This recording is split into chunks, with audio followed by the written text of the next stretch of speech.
John May from St. Louis Blues Society and National Blues Museum music curator. I'm sitting here today with a man who's a guitar player's guitar player out of St. Louis. You can't classify a guitar player's guitar player. They play all styles, and their common theme is the instrument. So right now I'm sitting here with the man, Mr. Billy Barnett, the BB of St. Louis. I tell you, Billy, I've known you going on 30 years, but you know, you've been playing a lot longer than that. Why don't you tell me, how did Billy Barnett become a guitar player? Well, I started when I was about 9 years old. My older brother was playing the guitar in the other room going like this. And I thought I could probably do a better job than that. And then my mom played in the piano in the First Baptist Church, and my dad sang in the choir. So I got into the guitar pretty heavy. And then my senior year of high school, I was on the way to a concert and got in a bad wreck. And I broke my talus bone in my foot, so I was stuck in bed for like 10 hours a day, and I practiced a lot. Then I kind of came upon this guitar at a guitar shop I was teaching at in Cahokia, Illinois back in the 80s, and I got it, and you know, been playing it all over the place, man. Obviously, other people have touched that guitar. Lots. Who did you start with? First signature on that, because that was a memento that you're going to take with you from that. They are like tattoos, and if you got to have an addiction, this is a pretty good one to have. So I think it started. My first one was like the Leon Estelle. He's from Kansas City. We used to play there quite a bit. A blues man there, and put on quite a show for us. His girlfriend was dancing with somebody else in the crowd at about 3 in the morning. He proceeded to kind of shake her a little bit, and I turned to my friend and go, "This is the blues," and I had him sign it. And ever since then, I've been kind of like a kid with a baseball, having people sign it. And I've not been able to get some people, but most people I have. I've had people didn't want to meet me. And I had the people take the guitar to them, and then they come back and they go, they want to meet the guy who owns the guitar. And I'm like, ha ha ha. When I get someone's signature, it doesn't mean that I'm trying to be where they are at. It's just a love of music, and I want to share it with everybody else in St. Louis or whoever. And that's why this guitar is in the museum, because, you know, I just came back from Nashville, and I probably seen $1 million worth of guitars, and I wouldn't trade any of them for this thing, you know. And it resides in the museum because I believe in this place. I think you mentioned it as being like a tattoo. The one thing that is absolute is that if you didn't get that signature while they were living, you ain't going to get it again. No. And if they had a chance to play it, they probably left a little of that blues DNA. Everybody wants to there. play it. That here's, you know, I've had Joe Bonamassa, who's signed everything. And when I took it out for him to sign, he just couldn't believe it. And I've had, you know, a buddy guy. I was after him. It's probably the only guitar he doesn't own. Probably so. And like I had gone to a Buddy Guy show, and I had it was like before he went on, and I had it standing in the wings, and I had it kind of out, and his manager goes, "Buddy doesn't sign anything before the show." I was like, okay. So I picked it up, and I was putting it in the case, and Buddy walked in and goes, "I'll sign that motherfucker." And he signed it, and people, you know, are pretty happy to get a hold of this thing. And it's not a Fender Telecaster, it's actually a Chandler body. It's very heavy, you know, you can feel it. It's like, this sucker weighs about 11 pounds, and actually, it's got a Chandler neck, and the guy I bought it from took a Fender decal out of a magazine and just pasted it on there. So it's not even Fender, but... Well, you know, the majority of people wouldn't know that unless No. Again, it's the instrument and the people that play them that make them special. I would say my top ones is like B.B. King. I always wanted to get B.B. King to sign it, and when I met B.B. King, there was no signatures on the front. And he was the first to sign it. Actually, I wanted Jeff Beck to sign the front of it about a year before that. And I went to the show. I didn't get to meet him, but a friend of mine let him sign it. And when I got the guitar back, I was like, well, where's it at? It wasn't on the front. And he goes, Jeff Beck signed the back of it because he said he was no better than any of the other guitar players on them. So that shows you where he was. And then B.B. King was my first one, and probably my prized number one. Jeff Beck being, you know, Carlos Santana was cool. You know, Danny Gatton was a sweetheart. And I've got to jam with some of these people on the list, and some of them I didn't get to meet at all. Did you get Danny Gatton's when he played here in St. Louis? I did. I got to Sheldon? meet him and took a lesson from Danny, and Danny was a sweetheart. I was in awe of meeting him, and I was like, I go, Danny, it's so nice to meet you. And I was talking about it, and he goes, well, who are you? And I go, Billy Barnett. He goes, oh, I've heard about you. I was like, yeah. You know, he was the kind of cat that would make anybody feel great. Well, but you know, it could be because he was in the league of the guitar player as well. So yeah. People that are only after the big names, you know, he was the best guitar player that no one ever heard of, unless you were a guitar player. So you know, I think, you know, you did well there. And I did several, actually 7 at BB's, you know.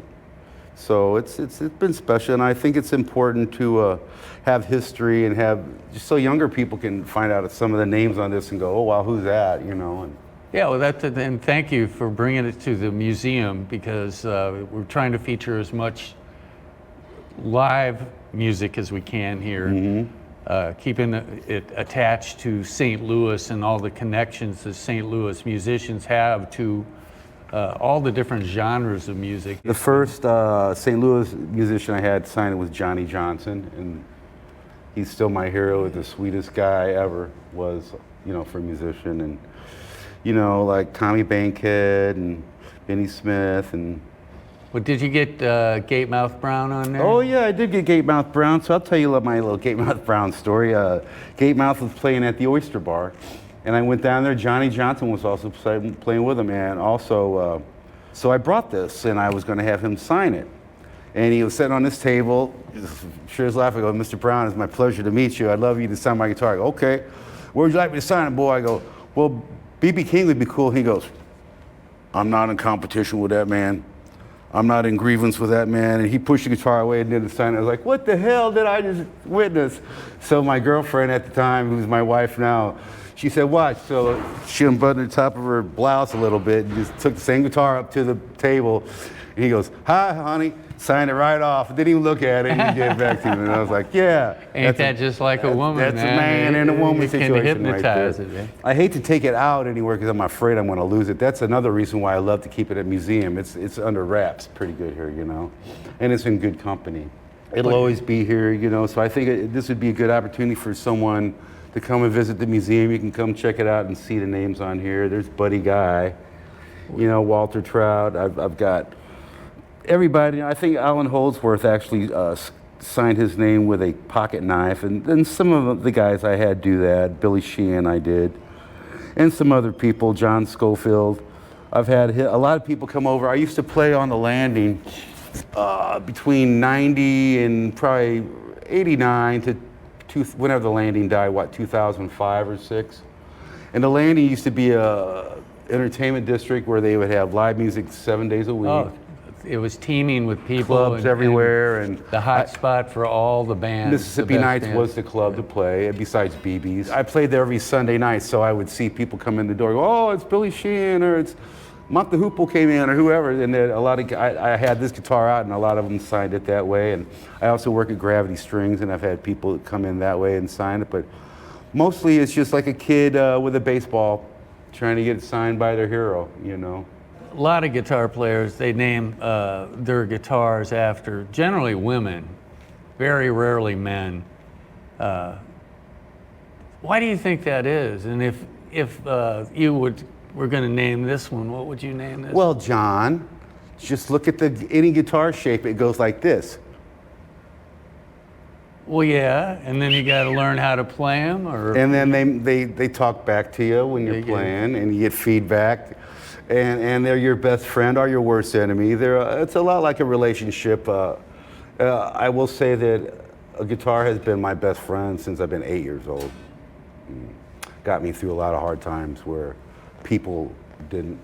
So, you know, it's cool to have something like this that I've had folks sign, and I'll like be taken into a show carrying, and people are like, oh, you think you're going to play with John McLaughlin? And I'm like, I won't say anything. And then when I'm walking out with my guitar and I have it out, and people are like, oh my God, everybody signed it. And, Well, over time, you have played with a lot of people. I have that played was with a lot not of people. necessarily because of the guitar, but just being a guitar player is a guitar player. That seems to be what you want to do. sharing music is, I'll steal Oh, that's music it. from anybody, man. Well, share the joy of being able to perform on an instrument at a level that is pleasing not only to the ear, but it shows other people the dedication that you put into it. I have signatures by all my favorite people in there. There's only several that I haven't been able to get a hold of. I tried to get a hold of Eric Clapton's crew to get him in here, but I couldn't even get any chance with that. And I've had half of his best friends sign this guitar. But we're still working on that one, John. Well, that's true, and over time we've had people coming through the museum that just happen to be going through town and want to stop in. So if we have advance notice of that, we'll definitely get them down here. Speaking of which, John, well, I got you here, man. This man here has been a music lover, promoter of the blues and just music in general for at least 40 years. And John, I'd be honored to have you sign this guitar. You find a place to squeeze it on there, you could do it right there, would be a good spot. Yeah, because I let the drummers beat up the back of my, you know that. But yeah, John May is one of my best buddies, and For you, I'll do it. It's beautiful to have him do this interview about Telly. And yeah, that's her name, Telly. I have one other Les Paul I named Pauline, which is I've been playing since I was 13. I've also had that guitar forever. And it's good that I have a very short name. Yes. Well, where are you going to keep this in the interim? Right here in that glass? It's going to be case? right here, right next to Bobby Rush. Oh, Bobby's always in town, man. No, this will be it's on permanent loan in here unless I die. My wife decides she wants to sell it, but she would keep this in here just because maybe my grandkids can come here someday and go, well, that's Grandpa's guitar, did B.B. King sign and everybody else. Do you find you have to explain to people who some of these guitar players are? Oh, sometimes like people would go, why did I have Beatle Bob sign it? And it's like, well, he was a music connoisseur, he loved it, and I had like the Magic Dick guy from Jay Giles band. I go, well, maybe that'll help me get dates more. And he goes, it never helped me. So you just never know. There's it's an ongoing thing, and I have a couple spots left for some special people. So Eric Clapton, if you're out there, you could sign this maybe. That's right. If you see this, we're in need. We're in need. And it still works.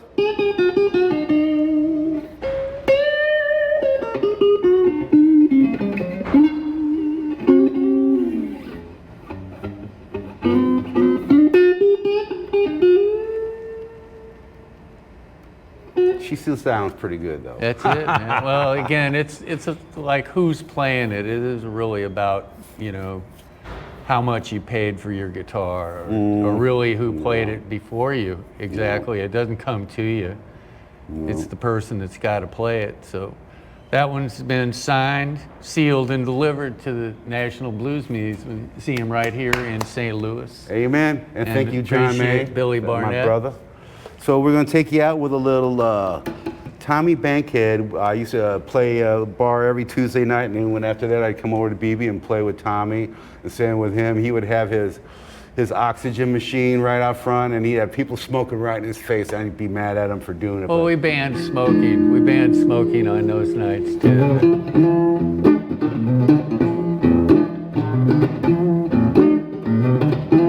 Everybody got their own thing, dealing with problems in your life. If you don't want to get caught up in all that bullshit, you're gonna have to give your own life. Making love is good for you. Making love is good for you. But take care of your body and make a little love child.